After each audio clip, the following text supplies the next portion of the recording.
말씀 앞으로 오신 여러분을 환영합니다. 오늘은 137강 50장 두 번째 시간이 되겠습니다. 제목은 의심과 믿음 사이에서라는 제목입니다. 의심과 믿음 사이에서. 요한복음 7장에 있는 말씀을 지난 시간부터 우리가 계속 살펴보고 있는데요. 지난 시간 우리는 함정 가운데서라는 이 50장을 시작을 했습니다. 지도자들이 예수님을 함정에 빠뜨리려고 여러 가지 노력을 한 것을 보았습니다. 예수님께서 그들에게 말씀하셨죠. 특별히 그 모든 백성들에게 말씀하셨습니다. 내 교훈은 내 것이 아니요 나를 보내신 이의 것이니라. 사람이 하나님의 뜻을 행하려 하면 이 교훈이 하나님께로부터 왔는지 내가 스스로 말함인지 알리라. 우리가 하나님의 뜻을 행하려 하면 상대방이 말하는 것이 하나님께로부터 왔는지 스스로 말하는 것인지 알 수 있다. 어떻게 알 수 있다 그랬죠? 스스로 말하는 사람은 어떻게 말한다고 했습니까? 자기 영광만 구한다고 했습니다. 보내신 이의 영광을 구하지 않고 자기 영광만 구한다. 지도자들에 대한 경고의 말씀이었습니다. 자, 이런 모든 말씀을 우리가 보면서요, 오늘 의심과 믿음 사이라는 말씀으로 계속되는 요한복음 7장 25절부터 27절의 말씀을 읽어드립니다. 요한복음 7장 25절부터 27절. 예루살렘 사람 중에서 어떤 사람이 말하되 이는 그들이 죽이고자 하는 그 사람이 아니냐. 보라, 드러나게 말하되 그들이 아무 말도 아니하는도다. 당국자들은 이 사람을 참으로 그리스도인 줄 알았는가. 그러나 우리는 이 사람이 어디서 왔는지 아노라. 그리스도께서 오실 때에는 어디서 오시는지 아는 자가 없으리라 하는지라. 오늘 우리가 배우는 이 요한복음 7장 후반부에 있는 말씀은 조금 다양한 내용을 담고 있습니다. 한 사건을 깊이 있게 설명하기보다는 다양한 측면의 내용을 함께 설명하고 있다라는 것을 먼저 말씀드리면서 우리가 이 본문의 말씀을 살펴보도록 하겠습니다. 이 예루살렘에 살던 사람들, 또 예루살렘으로 모인 사람들 가운데는 예수님을 메시아로 받아들이는 사람도 있었습니다. 왜냐하면 이미 예수님께서 말씀을 여러 차례 말씀하셨고 이적도 여러 차례 행하셨죠. 그것을 보고 직접 경험한 사람들은 예수님이 메시아라는 사실을 인정하고 있었습니다. 그러나 사단은 그들의 마음속에 곧 의심을 불어넣었죠. 그들은 예수님을 메시아라고 생각하면서도 그들이 전통적으로 가지고 있는 이 메시아에 대해서 잘못된 생각을 가지고 있었습니다. 성경의 메시아가 베들레헴에서 태어난다고 했지만 그들은 베들레헴에서 태어나신 이후에 곧 사라진다고 믿고 있었습니다. 그리고 두 번째 나타나실 때는 어디서 오시는지 아무도 모른다고 생각했습니다. 그리고 메시아는 인성을 가지고 있지 않은 오직 신적인 존재로만 알고 있었습니다. 이런 잘못된 메시아에 대한 인식은 눈앞에 나타난 예수님과 많은 부분이 일치하지 않았습니다. 그래서 그들은 한편으로는 예수님을 받아들이면서도 또 한편으로는 예수님을 의심하고 있었던 것입니다. 그래서 이 의심과 믿음 사이에서 혼란 가운데 있는, 흔들리고 있는 그 사람들에게 예수님께서 말씀하셨습니다. 요한복음 7장 28절부터 30절. 예수께서 성전에서 가르치시며 외쳐 이르시되 너희가 나를 알고 내가 어디서 온 것도 알거니와 내가 스스로 온 것이 아니니라. 나를 보내신 이는 참되시니 너희는 그를 알지 못하나 나는 아노니 이는 내가 그에게서 났고 그가 나를 보내셨음이라 하시니 그들이 예수를 잡고자 하나 손을 대는 자가 없으니 이는 그의 때가 아직 이르지 아니하였음이로라. 그들이 의심과 믿음 사이에서 흔들리고 있는 동안에 예수님께서는 그들의 생각을 알고 말씀하셨습니다. 사람들은 예수님에 대해 알고 있다고 생각했습니다. 그가 나사렛 출신이고 전직은 목수이며 요셉의 아들이라는 것이 그들이 아는 전부였습니다. 그러나 만일 그들이 하나님의 뜻에 따라 살았다면 예수님께서 그들에게 나타나셨을 때 예수님이 하나님의 아들임을 바로 알았을 것입니다. 예수님께서 나를 보내신 이는 참되시니 나는 아노니 이는 내가 그에게서 났고 그가 나를 보내셨음이라. 이 말씀을 이미 여러 달 전에 산헤드린 앞에서 말씀하셨습니다.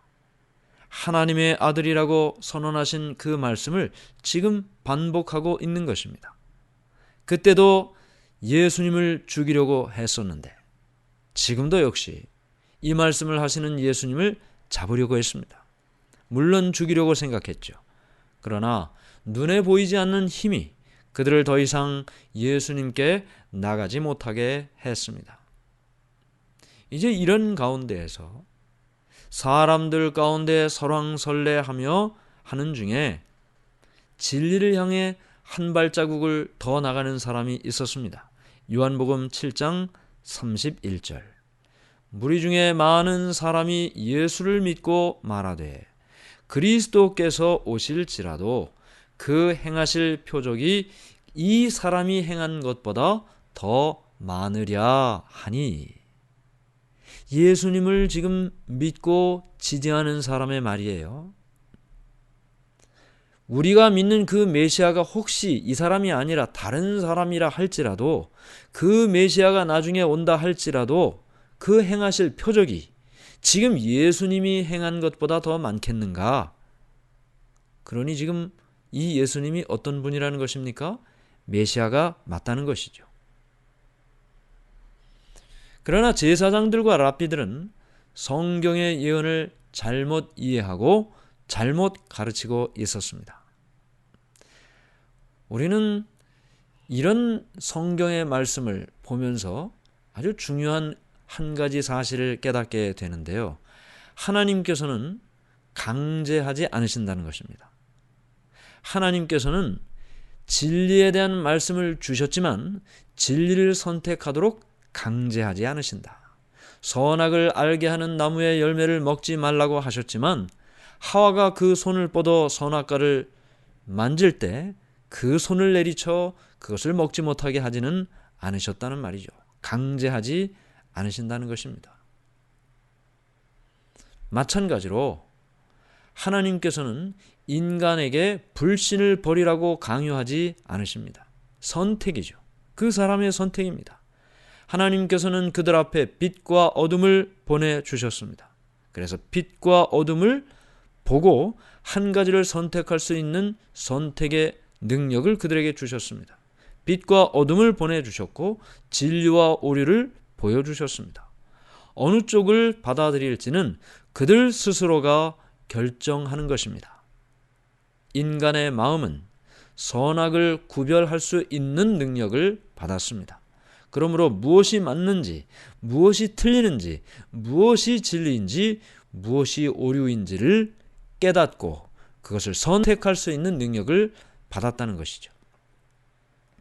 만일 유대인들이 선입관, 그냥 계속해서 처음부터 갖게 된 그 선입관을 버리고 기록된 하나님의 말씀을 보고 예수님의 생애를 비교해 보았다면 그들은 말씀과 예수님의 생애의 조화를 발견했을 것입니다. 오늘날도 마찬가지죠. 많은 사람들이 유대인들처럼 속임을 당하고 있습니다. 어떻게 해요? 종교 지도자들은 자신들의 생각과 오랫동안 전해 내려온 관습에 의존해서 성경을 읽었습니다. 성경 자체의 의미를 받아들이고 깨달으려고 한 것이 아니고 그들이 이미 알고 있는 것의 토대로 이 성경을 보았기 때문에 성경 자체의 의미보다는 자신의 생각을 더욱 굳히는 결과가 되어버리고 마른 것이죠. 오늘날도 많은 사람들이 유대인과 같은 전철을 밟고 있다는 것입니다. 성경 자체의 말씀을 깨닫고 이해하고 받아들이려고 하는 것이 아니고 전해지는 내용으로만 받아들이려고 한다는 것이죠. 그 당시에도 랍비들이나 종교 지도자들이 가르치는 내용을 그들이 가감없이 그냥 받아들였습니다. 백성들은 스스로 성경을 연구하고 무엇이 진리인지를 스스로 판단하는 것이 아니고 자신의 영혼을 지도자에게 맡기고 그들이 가면 가고 서면 서는 수동적인 신앙을 가지고 있었단 말이죠. 오늘날도 많은 사람들이 그런 신앙을 하고 있는 것입니다. 오늘날 우리가 이런 문제를 생각하면서 우리의 신앙을 다른 사람에게 의존할 것이 아니라 말씀을 펴고 그 말씀을 이해하고 깨닫고 결심하고 말씀이 우리에게 요구하는 바를 따라서 살려고 하는 그 정신이 필요하다는 것이죠. 스스로 말씀을 연구하는 노력 없이 그저 수동적으로 따라가는 신앙은 대단히 위험하다는 것입니다. 잘못된 길로 인도받을 때 그것을 제어할 수 있는 어떤 장치도 없기 때문입니다. 유대인들처럼 말이죠. 그러므로 우리는 우리 앞에 놓여져 있는 진리와 오류 중에 말씀을 펼쳐서 무엇이 진리인지 무엇이 오류인지를 깨닫고 선택하고 결정하고 따르는 삶이 필요한 것입니다.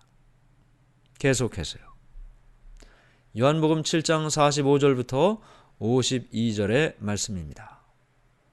아랫 사람들이 대제사장들과 바리새인들에게로 오니 그들이 묻되 어찌하여 잡아오지 아니하였느냐. 아랫 사람들이 대답하되 그 사람이 말하는 것처럼 말한 사람은 이때까지 없었나이다 하니 바리새인들이 대답하되 너희도 미혹되었느냐. 당국자들이나 바리새인 중에 그를 믿는 자가 있느냐. 율법을 알지 못하는 이 무리는 저주를 받은 자로다. 네, 49절까지 말씀을 읽었습니다. 절기 마지막 날에 제사장들과 지도자들은 아랫사람을 시켜서 예수님을 잡아오라고 했습니다. 그래서 예수님께로 갔어요. 그런데 그들이 예수님을 잡지 못하고 돌아왔습니다. 그들은 말하기를 그 사람의 말하는 것처럼 말한 사람은 이때까지 없었나이다 하고 대답을 했어요. 그들의 마음은 원래 딱딱하게 굳어 있었습니다. 예수님의 말씀을 듣고 그들의 마음이 그 딱딱했던 마음이 부드러워졌습니다. 예수님께서 성전 마당에서 말씀을 전하실 때 그들은 예수님을 체포하기 위한 명분을 찾으려고 노력했습니다. 뭘 꼬투리를 잡아야 체포를 할 수 있는 것이죠. 그런데 그런 목적으로라도 말씀을 듣고 있는 그때 그들은 말씀을 듣고 있는 동안 그들이 이곳에 온 목적을 잊어버렸습니다. 왜 여기에 왔는지를 잊어버렸어요. 그들의 마음은 예수님의 말씀에 감동을 받았습니다. 성령의 깨우침이 그들의 마음을 흔들었습니다. 그래서 그냥 돌아간 것입니다. 이제까지 그 사람의 말하는 것처럼 말한 사람은 없었습니다. 감동받은 것이죠. 도저히 체포해 갈 수가 없는 것이죠. 그래서 지도자들은 더욱 예수님을 미워했습니다. 많은 사람들은 진리에 대하여 다수결이라고 생각을 합니다. 많은 사람들이 가는 교회, 큰 교회, 건물이 훌륭한 교회. 그러나 지도자들이 인정했다고 해서 진리가 되는 것이 아니죠. 당시 유대의 지도자들이 예수님을 인정하지 못했습니다. 오늘날도 많은 지도자들이 진리보다는 자신의 이익을 위해 선택하고 있는 것은 마음 아픈 일이죠. 중요한 것은 건물이나 교인 수나 지도자들이 선택했다고 해서 그것이 진리가 되는 것이 아니라는 것입니다. 진리는 예수님의 말씀이 진리고 그 말씀을 말씀 그대로 연구하고 깨닫고 받아들이는 자, 그가 곧 예수 그리스도를 믿고 예수 그리스도의 말씀을 따라 사는 삶이 되는 것이죠. 오늘 우리는 믿음과 의심 사이에서 흔들리는 사람들에게 예수님께서 나는 나를 보내신 자로부터 이 땅에 오게 되었다. 내가 그에게서 났고 그가 나를 보내셨다. 말씀을 힘있게 증거하시는 예수님을 통해 그들이 깨닫고 그리스도를 믿음의 주로 받아들이는 장면을 함께 보았습니다. 혹시 믿음과 의심 사이에서 흔들리는 사람이 우리 주위에 있습니까? 자신의 신앙의 모든 것을 스스로 선택하지 않고 지도자에게 전적으로 의존하며 따라가는 그런 신앙을 하는 사람이 있습니까? 오늘 우리는 예수님께서 주시는 말씀을 통해 스스로 진리와 오류 중에 선택하고 결정해야 함을 함께 보았습니다.